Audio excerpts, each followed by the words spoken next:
Hello guys, Mirai cinema రివ్యూకి enter అయిపోదాం. కింద లైక్ బటన్ లైక్ వేసుకొని ఛానల్ సబ్స్క్రైబ్ చేసుకొని వీడియోలోకి ఎంటర్ అయిపోదాం. Karthik Ghattamaneni director, Teja Sajja hero, Manchu Manoj villain, Ritika Nayak heroine గా నటించింది. ఈ చిత్రంలో చాలా రోజుల తర్వాత శ్రీయా సారన్ గారు గిట ఈ చిత్రంలో నటించారు. అదే విధంగా జగపతి బాబు గారు గిట కీలకైన పాత్రలో నటించారు. After seeing trailer or glimpse or teaser చూశాక మనకి ఏదైతే ఎక్స్పెక్టేషన్ పెరిగిందో మన లోపల సినిమా చూశాక, అదేవిధంగా సినిమా చూస్తుంటే ఆ ఎక్స్పెక్టేషన్స్ మ్యాచ్ కావు. ఇక ఈ సినిమా కథ విశేషానికి వచ్చేస్తే 9 గ్రంథాల మధ్యలో తిరిగే కథ. ప్రపంచ పటంలో అనేక దేశాల్లో ఉంటాయి ఈ 9 గ్రంథాలు.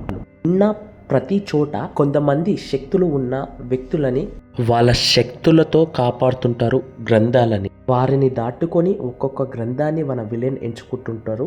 ఆ తర్వాత 9వ గ్రంథాన్ని తీసుకోవడం ఎలా, మన హీరో తేజ సజ్జా గారిని దాటుకొని, అదేవిధంగా మిరాయి స్టిక్ ని దాటుకొని, అదేవిధంగా మన తేజ సజ్జా గారికి పవర్స్ ఏ విధంగా వస్తాయి ఆఫ్టర్ మిరాయి అనే స్టిక్ పట్టుకున్నాక అనేదే సినిమా కదా. ఏదైతే eliminations or fight scenes expect చేశామో ఈ సినిమాలో అయితే అంతగా నాకైతే అనిపించలే. అదేవిధంగా క్లైమాక్స్ సీన్ లో ఉన్న ఫైట్ సీన్ గిట నాకైతే అంతగా అనిపించలే. ఇక ఈ సినిమాలో తేజ సజ్జా గారి యాక్టింగ్ ఓకే అనిపించుకున్నా గానీ, ఇక హీరోయిన్ కి అయితే ఫుల్ మార్క్స్. హీరోయిన్ లేకపోతే ఈ సినిమా లేదు. నా ప్రకారంగా ఈ సినిమా నాకు ఎలా అనిపించిందంటే, ఎక్స్పెక్టేషన్ తగ్గట్టు చూస్తే సినిమా అయితే బాగాలేదు. సినిమా బాగుందని చెప్పలేను, బాగాలేదని చెప్పలేను, యావరేజ్ అని అయితే చెప్పలేను.